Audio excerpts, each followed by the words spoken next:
વાત કરી રાજકોટની તો રાજકોટમાં એક તરફ ક્લીન સ્વીપ તરફ ભાજપ આગળ વધતું હતું, પણ હવે કોંગ્રેસે ખાતું ખોલાવી દીધું છે.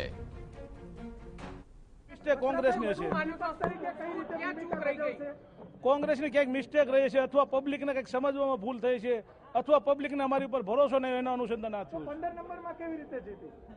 15 નંબરમાં બધા લોકો બધે વોર્ડમાં કામ તો કરે છે, અમારા કોર્પોરેટર કામ કરતા હતા, પણ કેમ થયું એ ખબર નથી. અતુલ રાજાણી, મનસુખ કાલરિયા આ લોકો પણ હારી ગયા છે, શું કહેશો આને લઈને?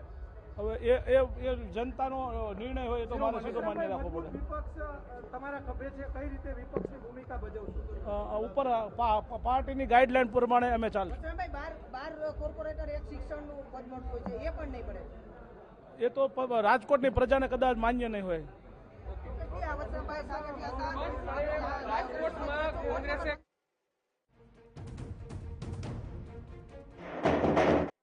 છે 4 જે ઉમેદવારો છે તેમનો વિજય થયો છે અને હવે જે કોંગ્રેસના જે પૂર્વ વિરોધ પક્ષ નેતા વસરામભાઈ સાગઠિયા છે તેઓ પોતાના કાર્યકર્તાઓને મળવા જઈ રહ્યા છે.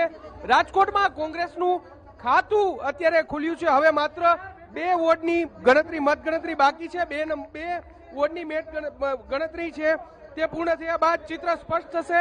પરંતુ હવે જે ભાજપનો જે ગઢ હતો તે ગઢ તે કોંગ્રેસે જાળવી રાખ્યો છે ને વોર્ડ નંબર 15 નો ગઢ જાળવવામાં કોંગ્રેસ છે તે ક્યાંક સફળ રહ્યું છે અને કોંગ્રેસના જે નેતાઓ છે, કોંગ્રેસના જે કાર્યકર્તાઓ છે તેઓની ઉજવણીમાં અત્યારે મસ્ત જોવા મળશે, કારણ કે પહેલું ખાતું ખુલ્યું છે. અત્યાર સુધીના જે પણ આપ જે પ્રકારે દ્રશ્યો જોઈ રહ્યા છો કે કોંગ્રેસના કાર્યકર્તાઓમાં એક ઉત્સાહ છે તે અત્યારે જોવા મળ્યું છે. મકબૂલભાઈ છે કે જેઓ આ સીટ ઉપરથી વિજેતા બન્યા છે, તેઓ અત્યારે અહીં પહોંચ્યા છે ને તેમની સાથે તેમના સમર્થકો છે તેઓ પણ પહોંચ્યા છે. પૂર્વ વિરોધ પક્ષના નેતા વસરામ સાગઠિયા અને તેની પેનલનો વિજય સાથે રાજકોટમાં કોંગ્રેસનું ખાતું ખુલ્યું છે અને અત્યારે કોંગ્રેસના કાર્યકર્તાઓ છે તેમાં એક પ્રકારનો ઉત્સાહ છે તે જોવા મળશે.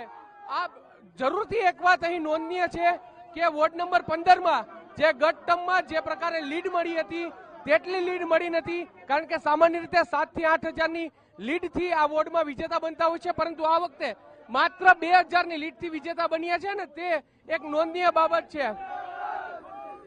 રાજકોટમાં કોંગ્રેસે ખાતું ખોલ્યું છે ને અત્યારે જે કોંગ્રેસના નેતાઓ છે તેમાં ઉત્સાહ આવ્યો છે ને આ ઉત્સાહ મતગણતરી શરૂ થઈ ત્યારબાદ પ્રથમ વખત અત્યારે જોવા મળી રહ્યો છે અને 4 બેઠકો સાથે કોંગ્રેસે પોતાનું ખાતું ખોલ્યું છે. આપણી સાથે વસરામભાઈ, શું કહેશો, શું માનો છો આપ આ જીતને લઈને?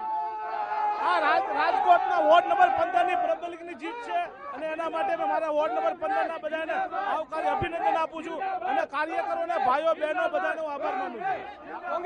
કોંગ્રેસે આત્મમંથન કરવાની જરૂર છે, શું માનો? હવે આગામી દિવસોમાં આપણે ખબર 1995માં જે થયું એ ફરી રિપીટ થશે. સ્પષ્ટપણે 1995માં જે થયું હતું તે રિપીટ થયું હતું, ત્યારે પણ માત્ર 1 સીટ આવી હતી અને અત્યારે વસરામ સાગઠિયાનો 1 વોર્ડ છે તે આવ્યો છે અને તેને લઈને હવે કોંગ્રેસના કાર્યકર્તાઓમાં ઉત્સાહ જોવા મળશે. જો કે કોંગ્રેસ માટે એક રહીને પણ સારા સમાચાર આવ્યા છે. જી, વોર્ડ નંબર 15માં કોંગ્રેસનું ઓવરઓલ રાજકોટમાં કોંગ્રેસનું ખાતું વોર્ડ નંબર 15થી ખુલ્યું, એટલે કે વશરામભાઈ સાગઠિયા કે જેઓ ત્યાંના